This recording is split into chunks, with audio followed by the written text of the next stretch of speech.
Hello, I wish I was a little bit taller. I wish I was a baller. I wish I had a girl who looked good. Hello, Ballers, and welcome to the SC Ballrs podcast. I'm your host and coach of the Terrace crew, Matt Ricks.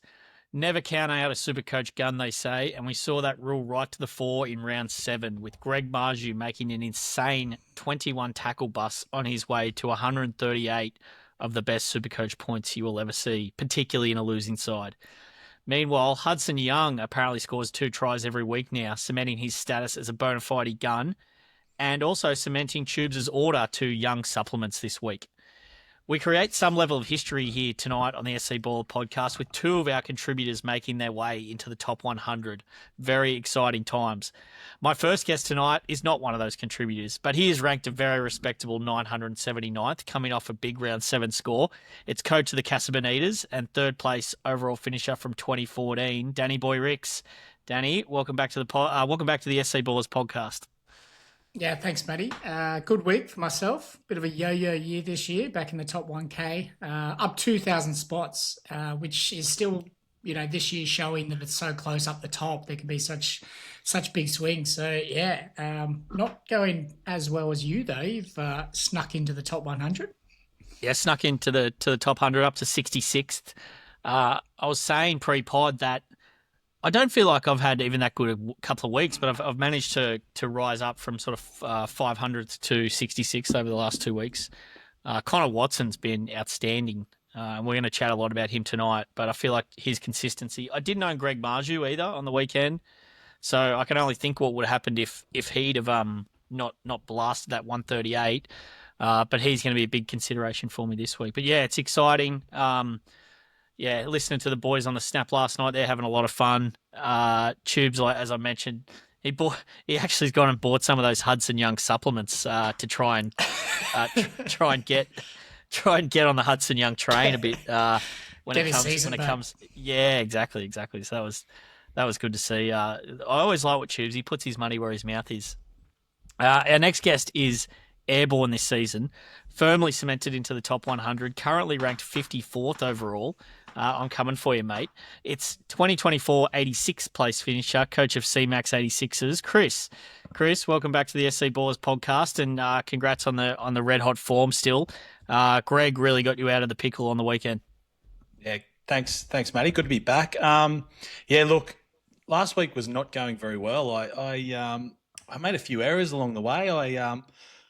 I left Campbell in my starting side, and then the injury came, so I had to make a trade there, which I hadn't counted on. So I said to the wife, "Was that a boost?" It was a boost. So I said to the wife, "That's it. We're not going away in SuperCoach season ever again." So, but you're right. Yeah, Greg got me out of trouble, which was wonderful. Not only did the Sharks have a good win, so I was upbeat about that, but Greg threw me right back up there, which was wonderful. Yeah, what a beauty! It's He's been sort of threatening that all year, Greg, in between sort of not being able to catch the ball. It's really been rocks or diamonds for Greg, but he's only had the one real down score, and it was when the Tigers smashed the Knights. So I think we can expect a bit more of this to continue from Greg. He's looked in really good form all season. All right, let's get on to our admin. Let's get that out of the way first, boys. And a reminder to join in our league code, our overall unlimited league. The code is 730-444, 730-444, and leading that league now is Bill, coach of Wham Bam Ezra Mam. He's up to 6th overall, so he's having an excellent year, closely followed by the Feb Dogs, coached by Anthony. He's 8th overall, 2nd in the Ballr League, and last week's overall leader, Joel, coach of Year of the Eagle, had a bit of a down week. Dave Fifita not playing didn't help his cause there, but it looks like for Joel, he's going to get some respite there with Fifita named this week. So he's still 3rd in the league and 10th overall, so right in it. All those guys having wonderful years. Reminder also about ballr.live. Dan, you were checking out ballr.live on the weekend. It was looking pretty good. It looks great. It looks amazing. It's just, you know, when you've got those apps on your phone where it's just like you auto know where to flick to, like the Ballr app now is just like straight away as I'm watching games. So flicking that up, updates quicker than anything I've ever seen. It's basically there as soon as the play happens. So Really good, and yeah, really looking forward to the iterations that are coming as well. Looks like there'll be basically it'll be a one-stop shop for SuperCoach. I've got a bone to pick with it actually. Like it's been great, okay. but on the weekend, I'm watching it. It's updated before KO has, so I don't know if that's a Ballr Live problem or a KO problem. But it's absolutely phenomenal how fast it is. So got to be careful of that one if you're watching on KO. Yeah, well, look, we'll take that feedback on board, Chris. We might look to implement some sort of like speed controller for those watching on KO. But yeah, look, it's the main thing is you can watch the game and see who scored, check it quickly, and yeah, you got your points in your pocket real quick. So yeah, the feedback's been phenomenal. Check it out, ballr.live. That's ballr.live. Also, a quick reminder for our Q&A pod. Me and Dan have been pumping those out on Thursdays. Please get your questions in. Anything, it's only a short week this week, so please get your questions in for the Q&A pod. Hit us up on all our socials, X, Facebook, Instagram, TikTok, and YouTube. We're at SC Ballrs on all those, bar YouTube, which we're at sc.ballrs. And remembering that baller is BALLR, no E.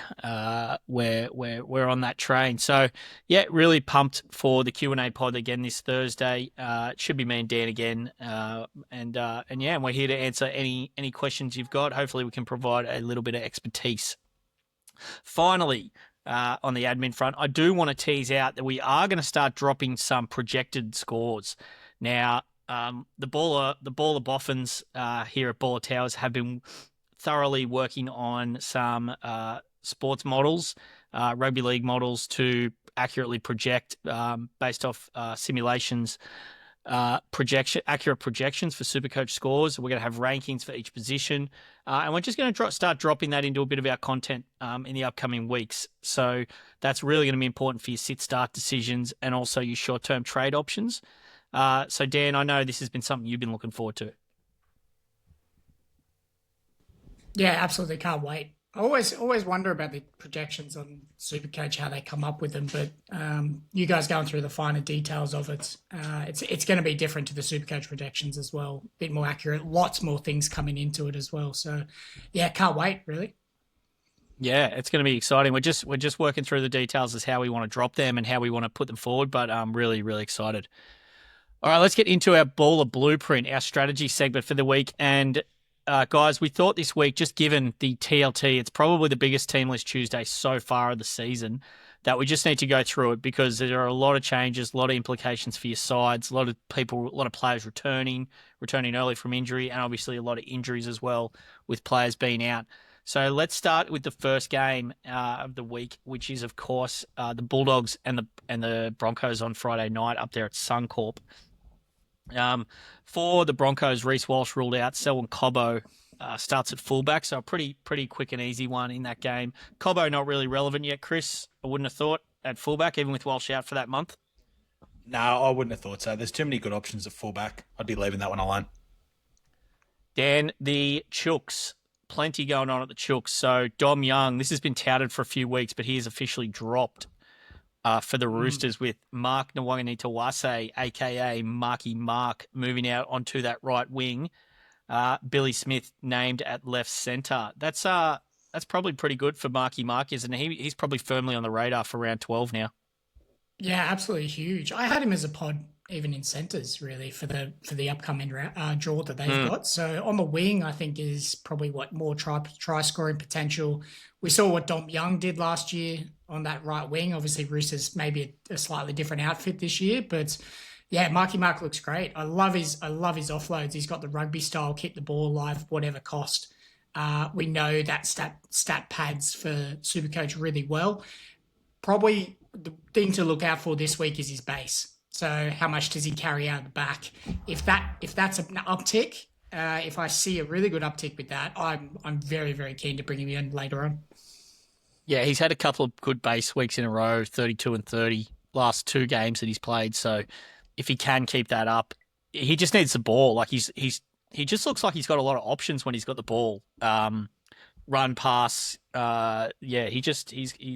His defense probably leaves a little bit to be desired still, like coming from rugby. But he's definitely one to keep an eye on. He's currently 545k, break even to 27. it'd be pretty pod to go early on him, especially with that bye coming up in round 10. But yeah, just wanted to keep an eye on. Mentioned Billy Smith there as well.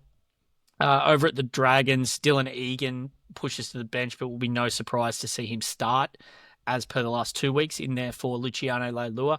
And Sione Finau nabs that left wing spot following Matt Fionnet's nasty injury with the hip drop on the weekend. So he should get an extended run and also becomes an option for the buys. Down to the Warriors and Knights. Now, there's plenty going on here, Chris. Halasima drops to the bench after a powerhouse performance. That rules him out as an option. Yeah, I'd agree. And over on the Knights, well, the one we've all been waiting for, Dylan Lucas returns from a hamstring. Now, Dan, as our resident physio, how worried are you about Dylan Lucas's hamstring in the first couple of weeks returning from injury? Is that going to hold you off buying him this week? Or would you be prepared to go early on him? He does have a break-even 21, so it's not now or never, I wouldn't say, but certainly, if you are going to be thinking, if he is in your plans with that run they've got coming up, probably optimal to bring him in this week. Yeah, I'm more scared of not owning Dylan Lucas and not taking the punt than I am of his hamstring injury. So I'm very keen to bring him in straight away. Like, I don't think there's many premiums, ultra premiums you nearly call him, in the second row available for under 650k. You've got Eli Katoa, Dave Fifita, Hudson Young, and Preston, all very high. Maybe Fifita barring, but the other guys are 700 plus. So at 670k, I think it's an absolute steal. We know Knights have a great buy run. I'm definitely willing to take the punt.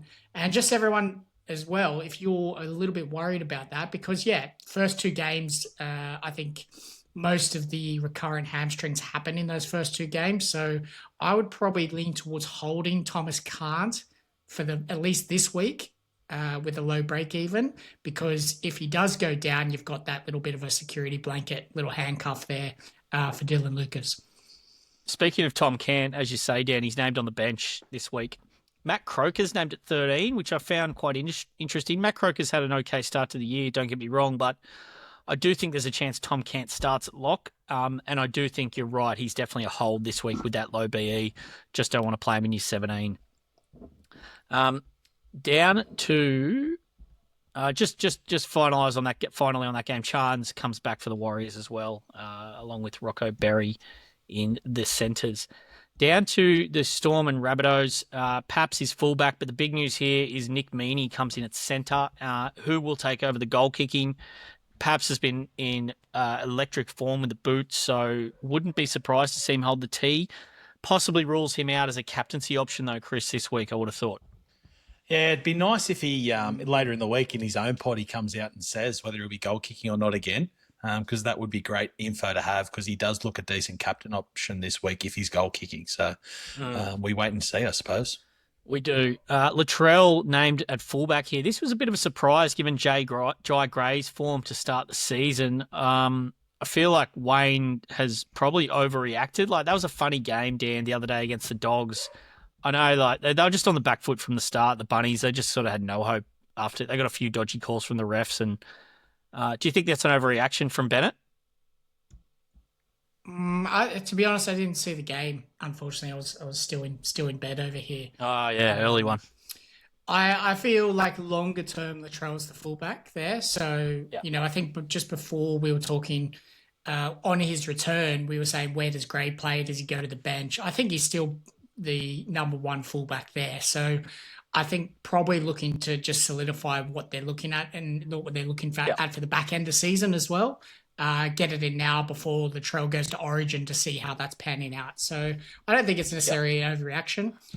Campbell Graham back in the centres as well, as we kind of predicted last time. I think that solidifies. It's probably a defensive decision more than anything. So again, he's not a SuperCoach relevant player at this stage. Yeah, I think you're right. I think it actually is more about Latrell than it is about Jai Gray, and they have to get more out of Latrell, and they just weren't seeing that in the halves. So We shall see. You and Aitken to the back rowers there as well. There, he's one to keep an eye on, especially after his low score that he dropped last week with his sin bin. He should get nice and cheap for the buys. Cowboys Titans. David Fifita was due to be out for a month with a hamstring. He miraculously returns named on the bench. I would not be surprised to see him start with Chris Randall named there on the edge. Cleese Haas is out of the side. He must have an injury or something. So. Good to see AKP back. The Cowboys with no change, a couple of small changes. Nanai starts for the first time this year. They're off the bye. You'd be feeling pretty confident. Scotty Drinkwater, we'll touch on him very shortly. Panthers and Manly. So Isaac Tago gets a reprieve there in the centres. Tommy Jenkins holds the wing spot. The big one here, Chris, Tommy Turbo returns from injury, 815k, break even to 172. He's a big watch this week. Just see how he comes back from that medial ligament injury. Yeah, huge news. Turbo being back. I think that's a couple of weeks ahead of schedule. But yeah, definitely a watch. Huge PE. They're playing the Panthers, although, they've leaked some points this year. It's a wait and see for Turbo, and you've also got Origin on the horizon. I can't wait for that game. CommBank Stadium Saturday night should be a beauty, just with what's going on with the Panthers at the moment. Coming off a big win as well. Manly are going to be desperate given their form, so it should be a ripper. Raiders, Finns, not a ton doing here. Big talking point, Dan. Max Plath, it's an Easter miracle. He's named a hooker to start. Yeah, no idea what this injury is. Maybe it's like a turf toe or something, and it's not as bad as they were anticipating. I know they kind of talked about plantar fascia stuff. I'm really not sure. I guess we'll get a bit more info later in the week. But huge for owners for that hooker spot that's just absolutely dire at the moment. Yeah, that's a massive result for his owners, because the only issue is he's got a huge BE and he does have Origin on the horizon, but you've got to hold him, like you said, like just with hooker now. Absolutely monstrous result coming off that 15 for owners. I'm not that confident he plays Origin. I know you're kind of spruiking him. He might jag a bench spot, but the thing is, with Connor Watson, I think he's very likely for Origin. So I think Plath becomes target number one for that hooking spot through the buys if he doesn't get Origin selection, just with his duel as well. Yeah, I don't know. I'm a bit, given the Finns don't play round 13, I'd be reluctant to buy him pre-Origin. I'm going to wait, and I don't love that as much, but we'll wait and see come Origin time. Finally, the Tigers have fallen on their sword here. You'd have to think this would have to do with them having a loss on the weekend to the Eels. They've recalled Lockie Galvin from West Magpies New South Wales Cup back into first grade. That pushes Adam Dewey to the centres. No sign of Latu Fainu either this week. Benji said he might be back, but he's not back. Some people were hoping for a cheap downgrade option for Jayden Campbell there through Fainu, but not to be. So absolutely massive team list Tuesday this week. Let's get into the positional analysis, boys, where we can touch on some of those guys a bit more and put them into context of their individual positions. And this week we're going to start at fullback, just given it's such a big trading week at fullback. We've got big guns going off, we've got big guns failing, and we've got a few cheapies one cheapie particularly who has now peaked, potentially close enough. Let's start with Reece Walsh. He's injured, 600k. He's out for 4 to 6 weeks. Very obvious trade out target. Dan, I'm going to start with his replacement. Scotty Drinkwater, he's 5.9% owned in the top 10% now. 4.4% of coaches have brought him in this week. Still in pod territory. I don't think we'll see that come this weekend. I think he's clearly the number one fullback purchase this week. Yeah, well, you've just named him as his replacement. So I'm assuming that's for your team. You're just putting him straight in there? Correct. Yeah. So Not alone. Yeah, look. This is the terrace. This is the SC Terrace. This is the SC Terrace Crew podcast. Yeah, absolutely ripe for the picking with Titans at home this week, or is it C-Bus? I mean, either way, it's at home. It's at home. Track. Yeah. Lock him in. If you need to make a trade at fullback, I don't see a better option. They don't play the round 12 bye, but apart from that, he's not going to play Origin. and they've got a great schedule after that. I think they played through round 13 to round 18, all those other buys apart from round 12. So, yeah, a great one to bring in. I think it'll be a great watch this week too. Yeah, on the Ballr projections, Scotty Drinkwater's actually projecting to be just under 100 points this week. It's a big total. They're heavy favourites. He's projected still well over the next month as well. They have a bye around 12, but I think this is a really good time to start taking stock of your team, see your numbers for round 12. I'm really more concerned about round 13, to be honest, just given the Dogs, Sharks, or Dolphins are all on the bye. And also we get players backing up from Origin that week, and will definitely be a few who won't back up. So given that Cowboys cover 13 but not 12, that doesn't concern me at all. Then they don't have another bye then until round 18. So, it's not even that. They play every major bye round. That, yeah. It's well after that. So, yeah, I'm going to start targeting more Cowboys as well, I think. But Drinkwater is top of that list. He's actually been a bit unlucky this year in terms of his output. He's still involved in everything. They've had a tough draw to start the year. I think we can really expect big things from Drinky over the coming couple of months. So he's straight into my team this week. Our next option for discussion is James Tedesco, Chris. 845k, break even of 109. Now, he's relatively well owned at 20% in the top 10% this week. Going to use the top 10% because that's about the top 16,000, 17,000 teams. So that's really engaged players. I think it gives us the truest ownership reflection to put these players into context for you and your team, listener. So, yeah, as I said, Chris, Tedesco, 845k. He's going to have probably back-to-back break-evens of 100 plus the next 2 weeks, given his lower score of 65 on the weekend. I was bringing him in for Gutho for this week, but that's just put me off a little bit now, and I'm thinking that he's probably going to be more of a round 11 or round 12 target for me now.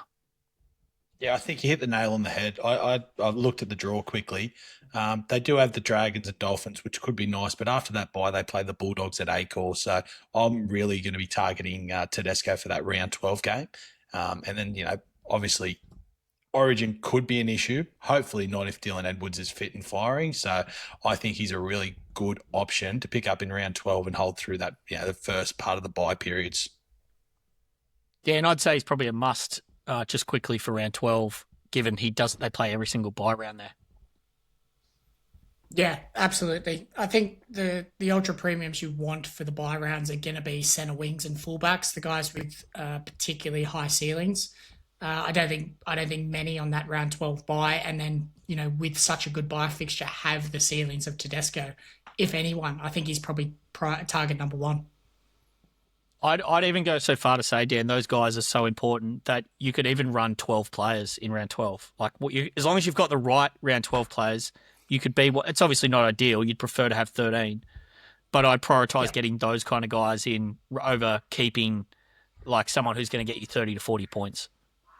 Yeah, it's particularly true last year. We saw those middling guys, the Morgan Smithies types. That's you just don't really need for those buys. Like, there's no point in holding on. If they're stopping you from getting some premiums in the key positions or some cheapies because they're they're playing that buy, so I'll just hold on. Just bin them. Like, you're better off running 12, of the ultra premiums. And we also know you've got the extra trade in the buy rounds as well. So, and with people on Origin, there's going to be other teams that are going to have rookies or centre wing nuffs that might turn into a nuff longer term. They're bottom price, and they'll be good to have at the back end of the buy period. Chris, I'm going to pick your brain on this guy next. I do want to talk to Dan about it as well, because there's two very different perspectives on Kalen Ponga from the Newcastle Knights. He's down to an incredible 591k, coming off a 45 on the weekend. He's got another high break even of 105.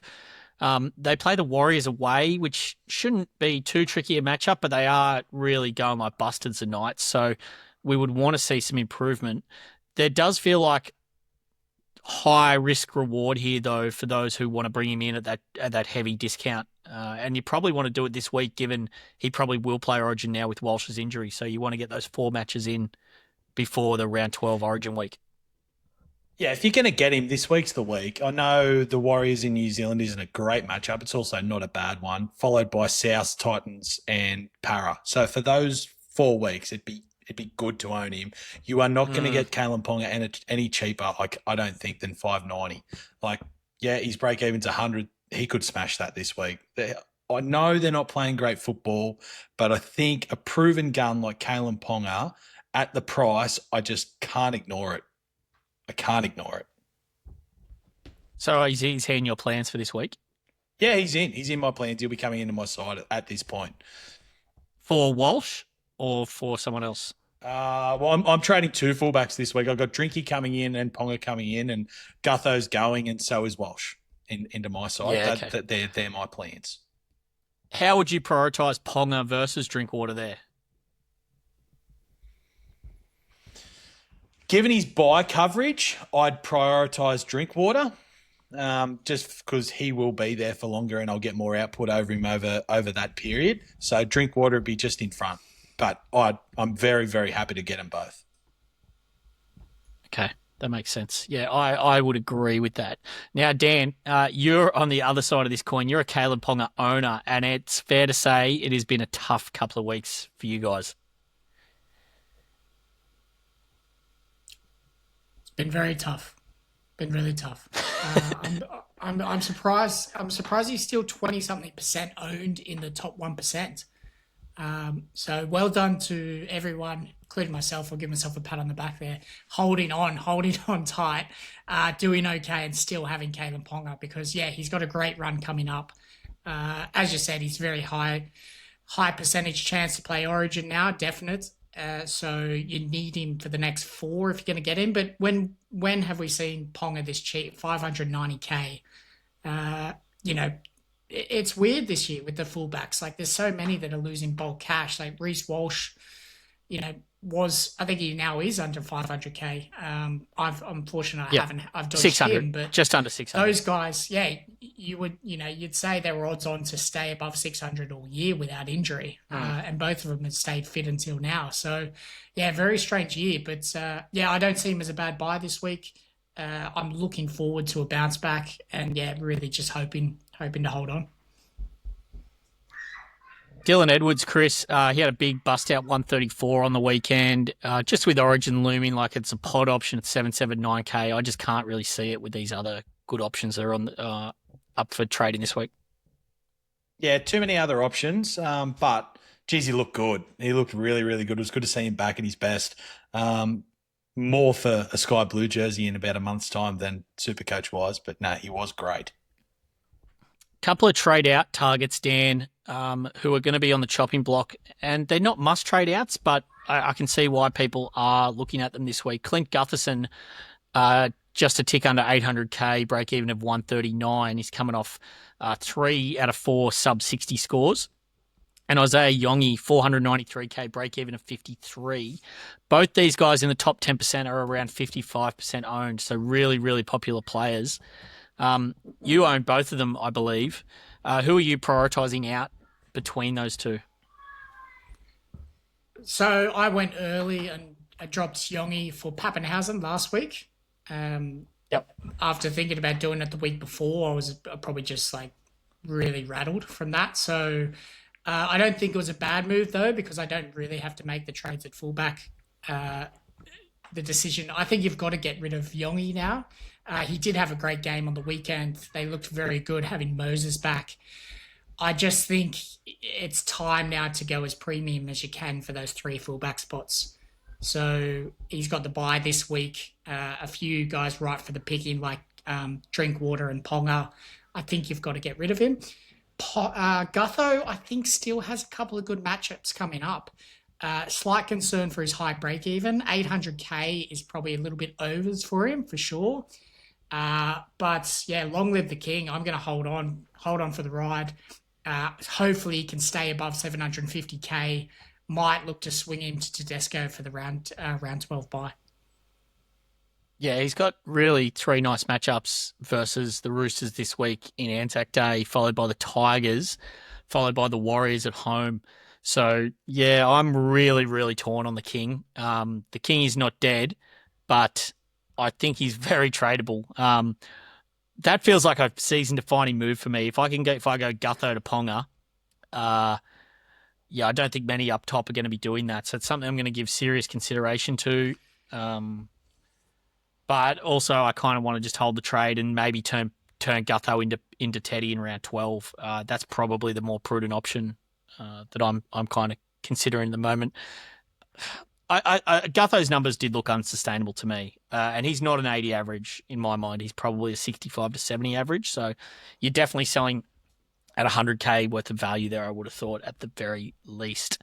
We spoke about Tommy Turbo in the intro in the team list Tuesday. He's just a wait and see this week. I'm sure some people might bring him in as a pod, but he's got Origin. Just want to see him come back and do well. It'd be great. It'd actually be fun watching him this week without knowing that he's 60% owned and gonna go 150, or worried about him going 150.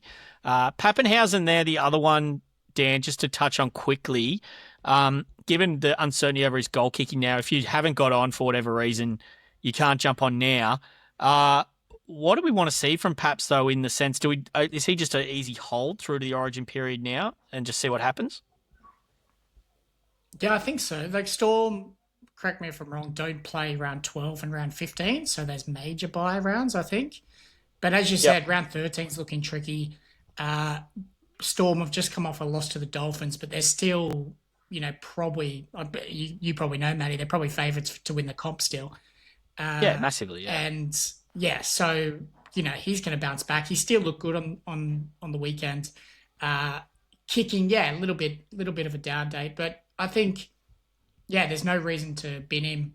You could still bring him in, I think, as well, because they're still going to have a decent run over that period. He does look good. I think he's top 3 or 4 fullbacks. So, yeah, you disagree, obviously. Oh no, I'm neutral. Like I don't know if you haven't got him already. I don't know why, but I'd probably prefer Drinkwater and Ponga if I was targeting a fullback this week, personally. But yeah, I'd want to know if he's kicking. Sorry, you're right. I do disagree. If he's not goal kicking, I wouldn't bring him in. Whether we get that information or not, we shall find out. All right, let's move up to centre wing now, and only one place to start here. Greg the Leg Marzhew, 579k, minus 13 break even, as mentioned off the top. 21 tackle bust, just a joke of a performance in a losing side, nonetheless. He managed a try and 6 offloads as well, I think. He's really getting those offloads in every week. I've been thinking a lot about Greg Marzhew today, given I'm not an owner, and whether I bring him in or not. And my reflection is this. In SuperCoach, to win it or to get up the ranks, you need to take a lot of risks. I'm just not convinced that taking on Greg Marzhew when he's going to be about 80% owned in the top 1% is the risk that I want to take to try and win SuperCoach this year. So at this stage, he's in my plans, given he covers round 12, round 13, round 15, round 16. He just doesn't come in around 7, round 18, at which point he might be a trade out. But Chris, I should say, you're already an owner. How would you feel, not owning Marzhew and having to watch that draw? Is that something you could feasibly take on? Well, the next month, no. In short, no, I couldn't take him on in the next month. Mind you, last week, I wasn't sure if he was going to get picked in first grade. He dropped the ball that many times, but still managed to have respectable 50 odd. That just goes to show what his base is. So no, I think you're right. I would not be taking him on. Well, I've already got him, but I would be getting him if I didn't own. Again, at the price, he's 578 when, you got other guys who are close to that 700. He's still good value in my opinion. So I would be getting him if I didn't own. That's the thing, Dan. It's just the value there, like with the ownership coupled with the value that you get in the price. He's priced at like a 56 or a 57 average. He's just going to do better than that. That's basically his floor when he has a really poor game, or even not even. And the other thing is the Knights have been getting smashed. So like you'd have to think that form turns around at some point. Yeah. I mean, it's only him and Kiraz that have this move where they're taking that first exit hit up and they're looking to offload straight away. Like it's just so sweet for points. He gets 2 tackle breaks and an offload, gets 10 points basically off a hit up, and he does 5 of them and you're flying. Like even in a losing side, doesn't need attack. I have no idea why Sharks didn't just bomb the hell out of him early on, like the Tigers did, and like the Bulldogs did. Like just got so down in his confidence. But yeah, I mean, he's such value this week. I think he's probably target number 1 in the centre win. In the great words of Shooter McGavin, Dan, they were too busy winning. The Sharks to worry about what they were doing to Greg. They absolutely pumped him. They didn't have to worry about bombing Greg. That was the least of their worries. Oh, Jesus. Yeah. Look, let's talk about the other premiums there then. You mentioned one of them, Kiraz and Herbie. They're both just a tick over 700K. Kiraz is about double the ownership of Herbie. Both very popular buys this week. I bought Kiraz in last week for his 84. Very pleased with it. Although he was limping around a bit. I was out at that game at Homebush, and he looked great. But I feel like that's just him though. He spends half his time limping around every game. Dan, how would you sort of prioritise Herbie versus Kiraz this week if you were looking to bring in one of those premium guys? Just put it into context with Greg as well. Like, are you prioritising Greg over both of those two if you're a buyer? Yeah, so I have Greg. I don't have Herbie and Kiraz. I think if I didn't have Greg, that would be priority. Just the value you've got there. Knights have a great schedule. I think he's one of those ultra premiums you definitely need for round 12. And I'd say if you don't have Greg, if you've got you're looking at the other centre wings that you've got and saying who can take on Greg. And the only guys that can take on Greg, I think, are those top tier guys, the 700K guys in Herbie, Farnworth and Jacob Kiraz. So in terms of who am I prioritising out of those two, I'm on the Herbie train this week. I think he's got a lower break even. I think he'll go well up against the right edge of the Raiders this week. Dolphins have got some points in them, which is great to see. His offload's looking tremendous. I didn't know that about Kiraz, though, that he was limping a little bit. So that just turns me more towards Herbie. Yeah, the other thing about Kiraz, like Turbo should be Toto and Turbo for the wings for New South Wales, I would have thought. Campbell Graham might be thereabouts as well if he can sort of get back to any semblance of form. But I feel like if Kiraz can maintain this form, then he's got to be just about next cab off the rank for New South Wales. And given that the Dogs have a round 13 bye as well, that means he would miss 12 and 13. So I'm not saying don't bring Kiraz in because he's a great option for the rest of the season as a keeper. But it's probably just a bit of a watch there. Whereas Herbie comes into a great run of games now. Canberra, Roosters, Parramatta, and Warriors before the Bulldogs in round 12. They have the round 13 bye. But yeah, I think I'd be the same, Dan. If I was buying this week out of those two, I'd be prioritising Herbie. Chris, in a single word, who are you prioritising there? Herbie. Yeah. All right. Unanimous there. Herbie over Kiraz. Look. Yeah, very much so. Yeah. On the cheapie front at centre wing this week, Billy Smith comes into our view. Now, Chris, Billy is 317K. He's won that spot fair and square. Dom Young dropped. He will play left centre. Minus 56 BE, going to make bulk cash. We know we've spoken ad nauseum about that fantastic Roosters buy schedule. He looks like a fantastic downgrade for your likes of Arthur, Shibasaki, Toya, Jenkins, Tamale, whoever. Take your pick of those guys. Billy Smith looks like a wonderful way to generate some cash this week. Yeah, fantastic option, fantastic bring in. Like you've mentioned all the positive things. The other thing is he looked really good in the 2 games he played prior to suspension. Passed the eye test for me. The worry with Billy Smith is always there's always injuries.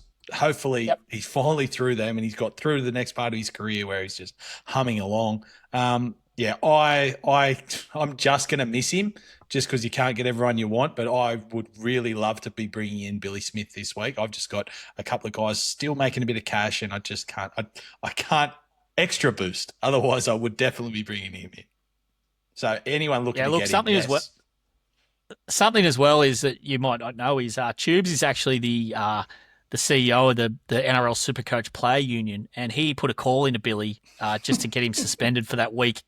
because we knew he was on the bubble and we could use that week off, and Billy obliged. Couldn't And make it work. he's just given us that week off just to give himself another week to rehab his injuries and freshen the body and freshen the mind. So he comes in real fresh this week at centre for the Roosters. And thanks for that, Tubes. You've done a good job as Clint Newton. Well, there anyone for the, who watched for the Supercoaches. watched the snap last night, you can see he is a powerful man. He wears the power suit for the pod. So very well sharp dressed man, Tubes. Very, very much so indeed. Fletcher Sharp, Dan, he is someone who I brought in as a pod a couple of weeks ago, and he hasn't disappointed so far. He's got a lucky try against the Tigers, and then he's backed that up with an 85, and he looked really, really good against the Sharks on the weekend. Oh, he's still passing the eye test massively. Like I'm slightly concerned about not only owning Sharp, particularly he will likely play fullback, I believe, in the round 12 bye with Ponga not there. Like, that's huge, huge for owners. So it's just, do you want to fully load up with Knights? It's crazy to think that you want potentially 4 or 5 Knights and they're going absolutely terrible at the moment. So Greg Marzhew, Ponga is a bye this week, Sharp, Dylan Lucas, like they're all good options. So I am definitely considering Sharp, probably not this week, but certainly in the next 2 or 3.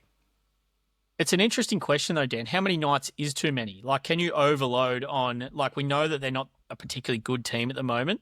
The thing I like about these Knights guys who are talking about Marzhew, Lucas, Sharp, not Ponga so much, but these are guys with really high base plus power. So we kind of know what we're going to get as a floor from them most weeks. So it doesn't sound, it's probably not as risky as it sounds to really overload with players from, a poor performing team.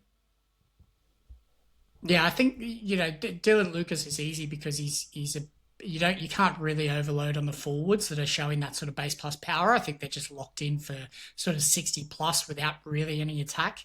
And then Greg Marzhew is probably very similar, the way it's looking. KP obviously on the bounce back.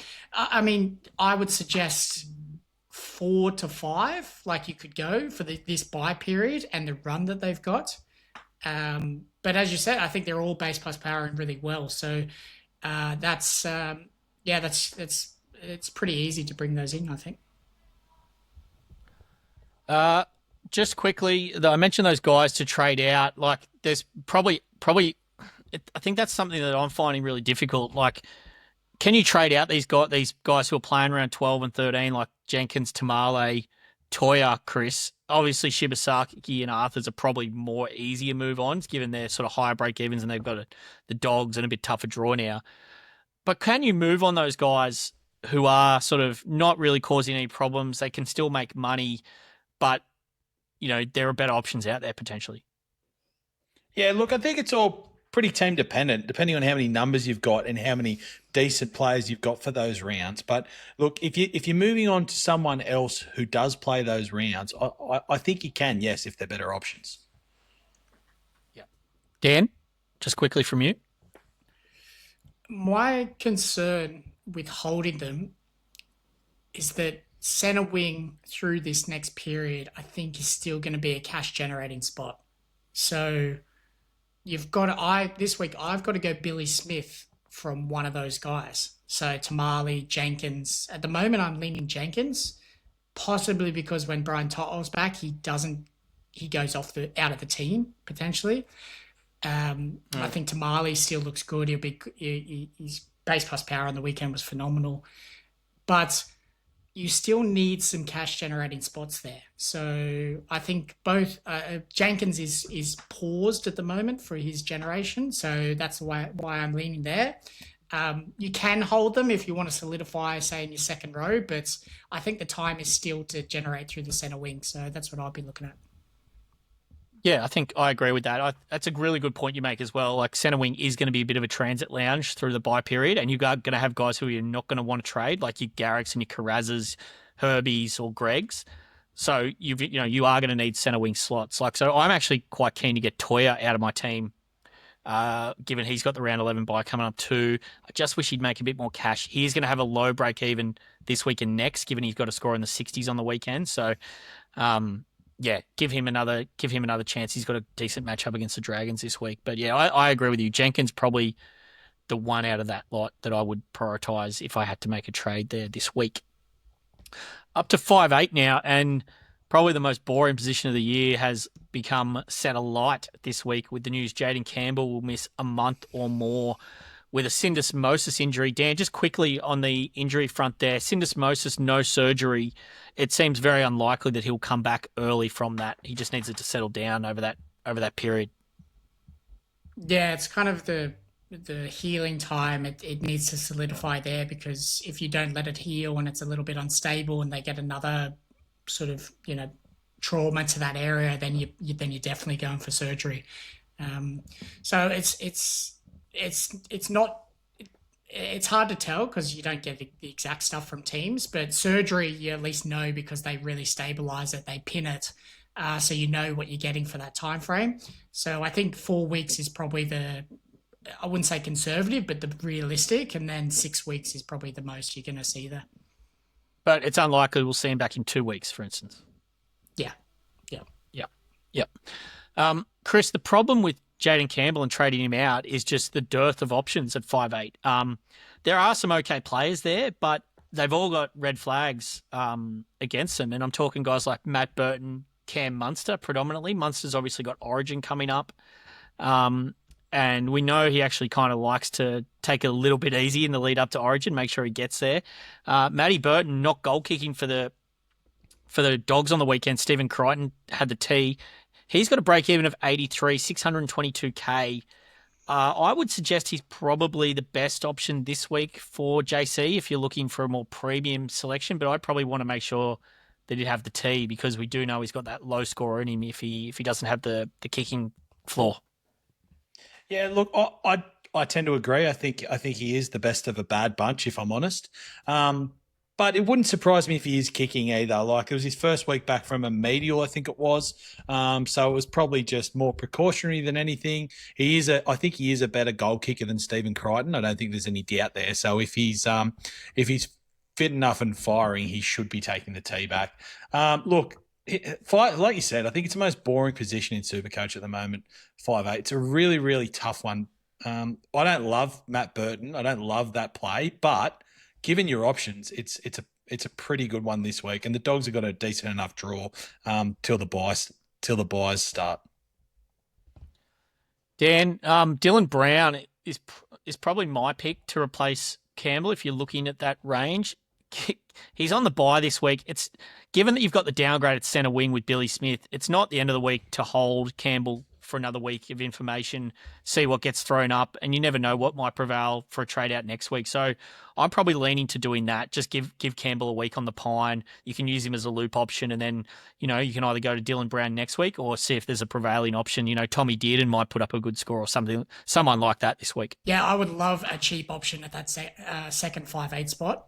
I just can't find one. I was hoping Wishart got the hooking role this week. That would have been a great downgrade. Everyone else, I don't like Ethan Strange. I think he's had a couple of good weeks, but I can't. He's got that floor, the low floor that's going to happen from time to time. Dylan Brown, huge option next week. I think he's had a shocker of a start, and he's still averaging quite high. Price is right. He's going to play round 12 and round 13. And he's got that duality that's going to allow you to drop one of those premium halfbacks if you need to through the bye period, because you can flick him up there. So, yeah, I think he's the one to wait on. And if you can, just wait. I think too many of the other options have too low a floor for me to confidently play them week in, week out. Yeah, I'd agree with that. I was hoping either we'd see Latu Fainu or Tyron Wishart, like you said. But I think now if you do need to, if you are desperate to make a trade, I would say keep a watch for Burton on the kicking. If you don't own Munster, I think Munster's a fine bring in too. But yeah, I'd prefer to give it a week. Chris, I know you traded Brown early last week. Sorry, Dan. Do you think Dearden is Origin at all? The potential? Potentially, he's always in the squad. I don't mind. They don't play round 12. No, but I think 540k. It's probably on the. It's probably as.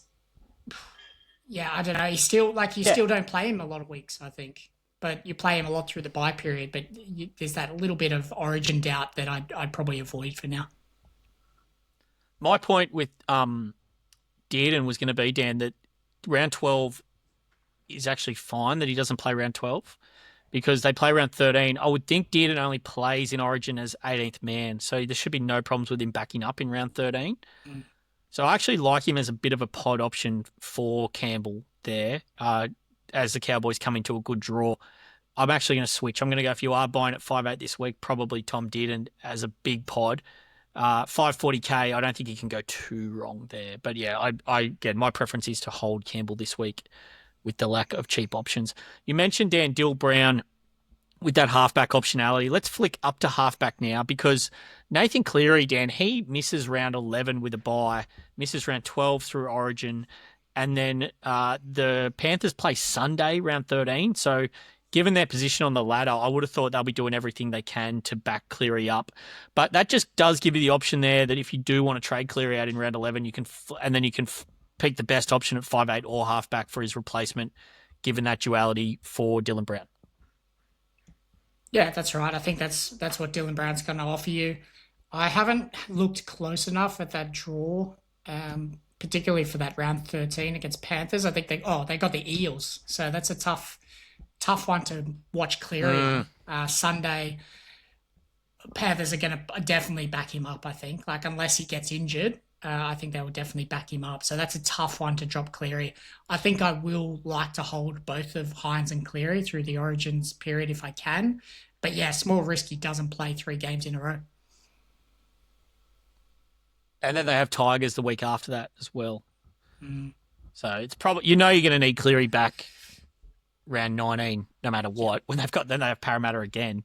So they play Parramatta twice off Origin backups, where Mitch Moses probably be less likely to back up than Cleary, given his injury history.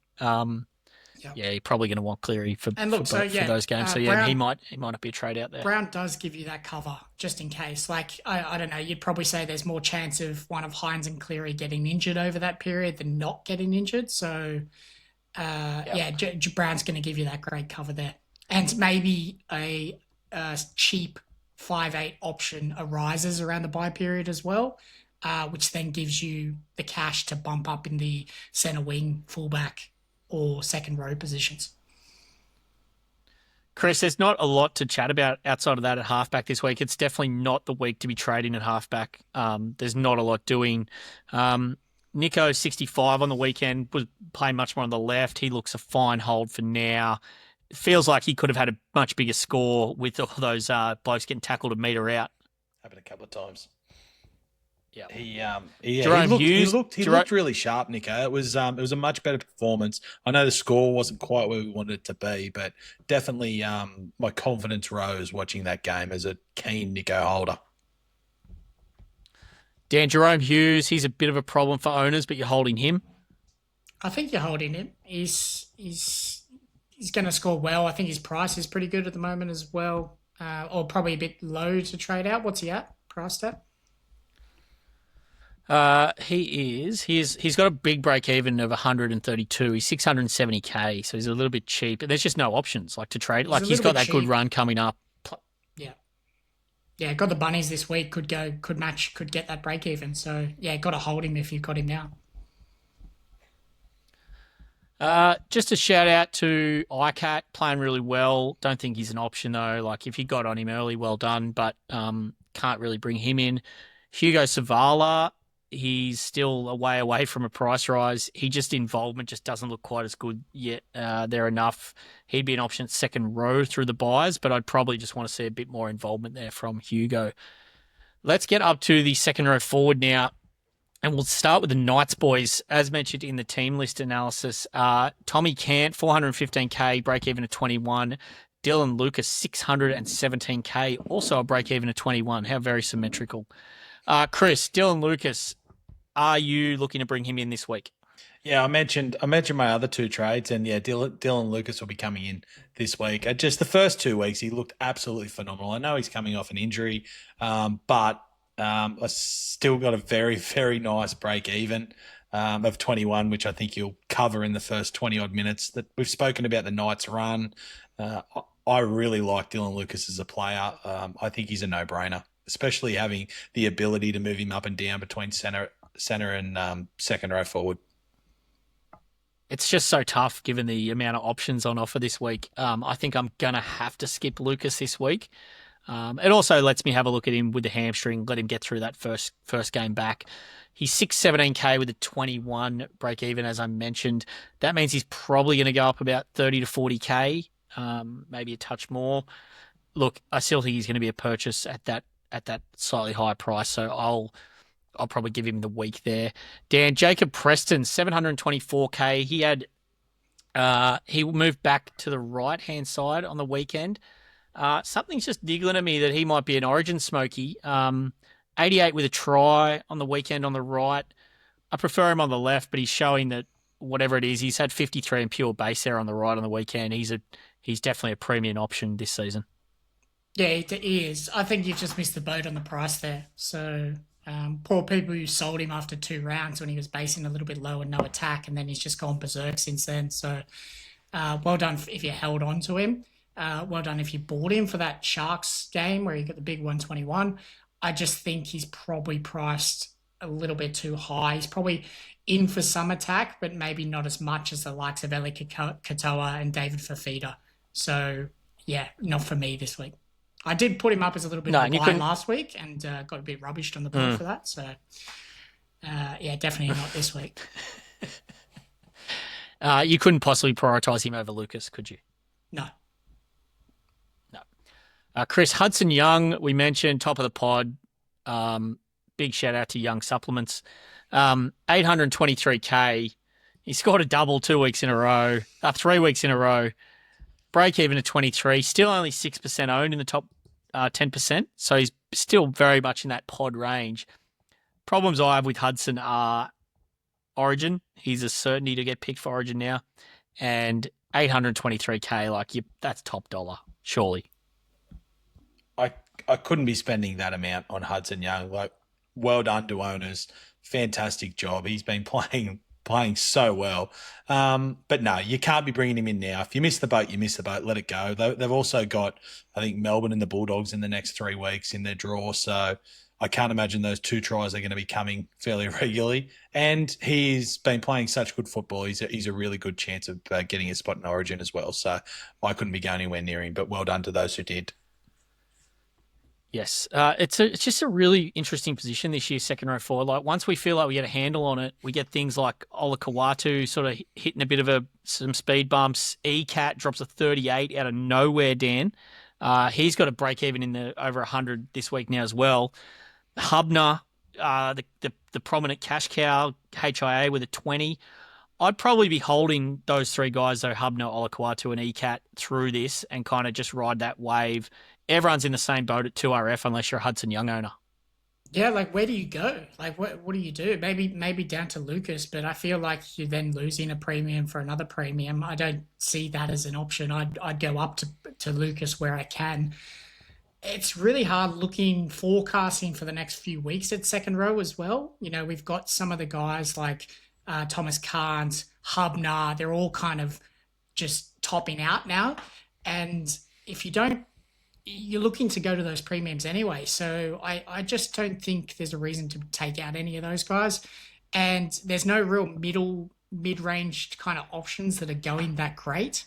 I'm looking at, you look at the likes of Horsburgh, probably for Queensland, Nicholson, these guys who are popular owns, they might need to be, bumped up to those premiums. They're the kind of guys we talked about, particularly Nicholson, is do you need to hold him for the buys? Probably not.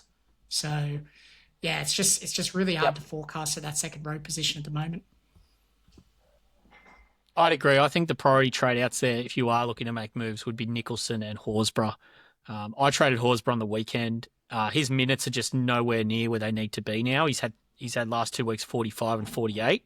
I think he had 53 before that. So yeah, so I'd be looking to move both those guys on. Horse also plays Origin. Nicholson's floor is just a little bit low. He doesn't run the ball, except he's got a few tries, but his minutes are great. He's not a priority move on, but I think him and Horsburgh would be the two out of all that lot that I'd be looking to move on. Hubner is no problem this week. You do not have to trade him. He's not playing. He's got a break even of 50, but look, that's manageable, and he could still make some more cash over time if you want to sort of hold him as your 6-2 RF. Up to front row forward now, and I don't think a man has been spoken about more on this pod this season, Chris, than Toby Couchman, the young Thurul Butcher. He's burst on the scene, 617k, break even of 20. What a impact he has made for the Dragons this season, and he's the man to mop up those minutes whenever there's a HIA or an in-game injury. 65 minutes on the weekend. He's absolutely flying. I did not see this one coming at all. I knew he was a first grader, but he is going so well, breaking tackles, breaking the line. Like on the weekend, I did get a line break. He looks phenomenal. He's going so well. Look, front row. You've got the absolute premiums this year who are all going to play Origin. To be fair, you're going to have Haas who'll play Origin. You'll have Tino will be playing Origin. Yeah, there's another one I'm missing, but he could be a really great option through that period. He worries me at that price, but if he keeps his output up, it's going to go north. So definitely one to look at. Yep. Dan, my feeling on Couchman is he's going to be a good buy through the buy period. I don't know that I'd be bringing him in just yet. He does cover 2RF as well, which is obviously really important. So you can just store him down there as one of your top 3 2RFs and then move him up to front row when you need to, when Haas and potentially May are gone, and Horsburgh and Tino. How would you prioritise someone like Couchman versus AFB, who's 662k, so only a touch more? They're going to be the same price next week, basically. I don't think either are essential at this stage. Like, you're just keeping your front row that you've got at the moment, but you've probably got a stacked either at least 2, if not 3 already premiums. So they're just not essential to buy at the moment. As you said, Couchman might be good. He might be in most people's sides by the back end of the year, but I also don't see him as a guy that's going to get to 800k. So with the cash that you'll have back end, you'll be able to buy him at 650, I reckon, at that time. Yep. So I don't see him as an essential right now. AFB, very concerning about his minutes on the weekend. He got a 73 with a try, but he went down to 40-something minutes. Lingering groin issue as well. So those groins can certainly really be a detriment to people, to their minutes there. So I would be not going near buying AFB at this stage. I would wait until round 12 where I can and see his fitness, see his minutes bump back up. Yep. It's a good shout. I agree with that. I just don't think you want to be making any purchase of front row, and I agree wholeheartedly that you can bring Couchman in later at 650, 670, whatever it might be. Let's get up to hooker now, finally, and the number one bought hooker so far is very, very popular this week is Connor Watson. He's coming off an 86 on the weekend. I'm just going to grab his average up for the season because it's been really good. He's been playing big minutes. He's 70 minutes per game, and that was with an injury as well.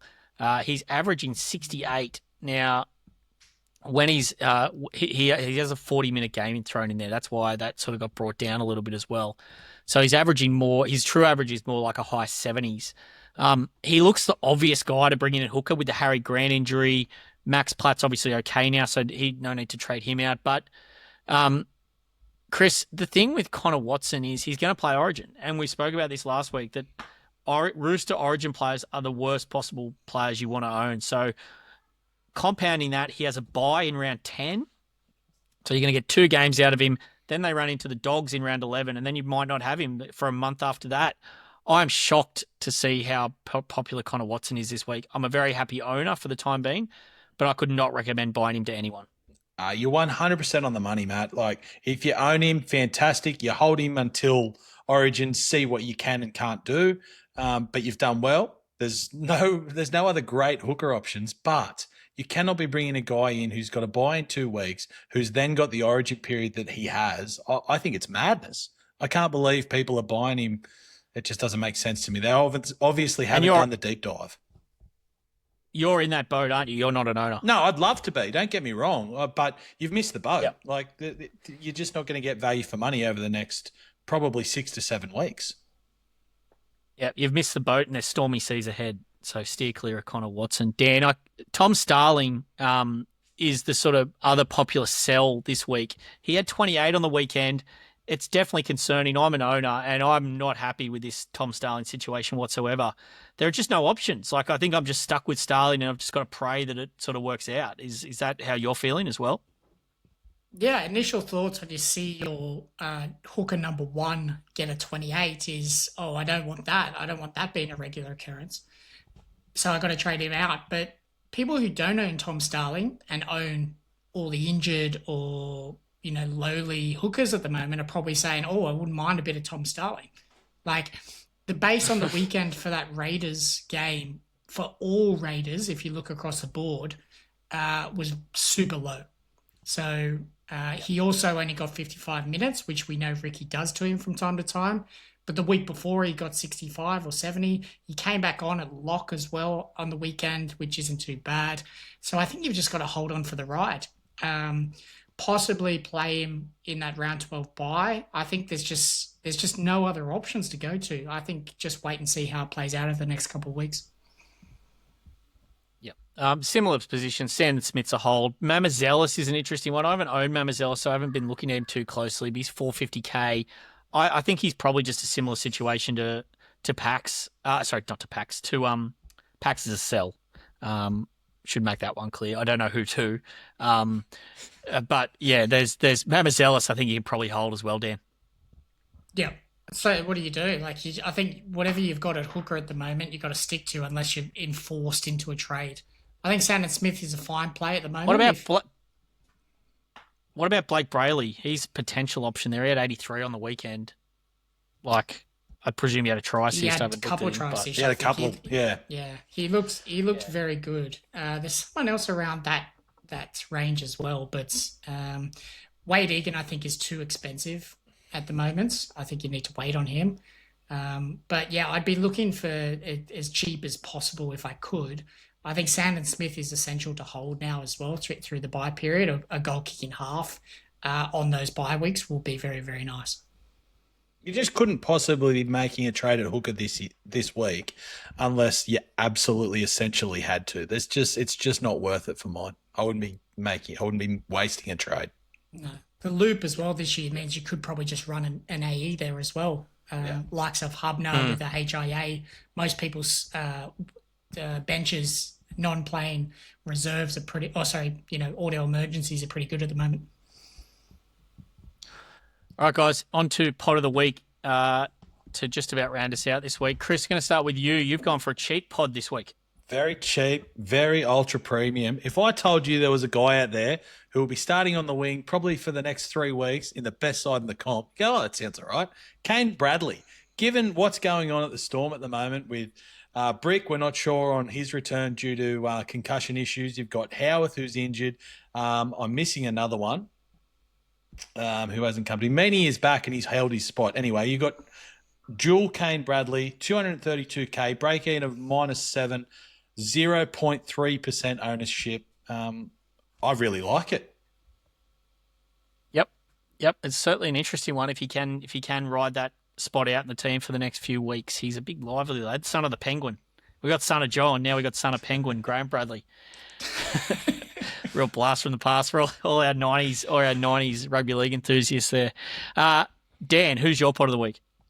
Times like these, I just go back to my roots. My boy playing hasn't had a great start to the season. It's definitely not Phil Sami this week, coming off the back of a 20-something. Daniel Tupou. So I think he's ready and he's primed. He's peaked. He's bottomed out at his price, I think. We know he can go on an absolute tear. I just have that gut feeling, as Tubes like to say, that he's gonna be in for a big one over the next few. Scotty Sorensen is my pod of the week. Look, it's not inspiring. I'm going to get through it quick. 368k, break even at 19, 80 minutes last week. If you are desperate for a downgraded 2RF, I don't know how you can possibly be, but he's always got that lingering risk of injury and suspension there. But yeah, look, the price is right. If you want to take a flyer, Scott Sorensen, pod of the week for me. Captain chat. My captains this week. I'm going to be with Paps. If we don't get any more info about the goal kicking there, I'm going to sit Paps out of this one. I'm going to go for Drinky VC and Cleary C. I think we've seen that Cleary's back a bit. I was saying, Dan, that Cleary's a little bit impacted this season with Luai away, that he has to play all basically first receiver the whole game. And so he's not getting those bonus try assists at second receiver and with that play running through him out a bit wider. Look, I think you talked me into him captaining him last week. The fact that he can go 116 points without a major attacking stat, I think he's a very safe captain. Ridiculous. Yes, he has to play first receiver, but he is touching the ball 2 or 3 times in the red zone every single time. So just on the amount he touches, he's going to get attack. On the weekend, if Dylan Edwards holds the ball, which he would have got over for a try, I think, on both the occasions that he threw the ball to the winger, he goes 150. So, yeah, easy captain option this week. Yep. Chris, who are you going for? Now, I'm still got the VC on Paps in the Anzac Day game against the Bunnies. Look, I will be listening to see if he is goal kicking. Fingers crossed he is, and much with you guys. I think Cleary is a very safe captain this week. So hopefully he goes huge against the Seagulls. Just to mention, I'm not actually captaining Cleary this week, but he's a good option, right, Matthew. What are you doing? I'm going the King to bounce back. He's had 3 tons in 6 games. I think he's on his ton week this week. The King! VC. Oh. VC the King. Oh, VC King, yep. Against the edge of the Roosters. And I am going to take the gamble on Pappenhausen. Like, South's dwindling. I think he's there. But I think people will jump off after captaining him last week. A little bit nervous on that 78. But I think he's in for a big one. Take it to the bank. Scotty Drinkwater ton this week. Take it to the bank. That's going to see us out tonight, boys. What a way to finish. Been a great pod. Really enjoyed it. Dan, thank you very much for joining us. Best of luck this week as your trek to the top continues. Yes, thank you, Matty. Hoping to catch you boys soon. And Chris, we're having I've scheduled a top 100 club for next week at Magic Round, so I'll see you up there for that. Well, here's for hoping we both stay up there. Thanks for having me tonight. Fingers crossed we do. Yeah, and thank you to all the listeners for listening. It's been a great week, and make sure you check out ballr.live. We'll catch you for the Q&A pod Thursday. Thanks, everyone.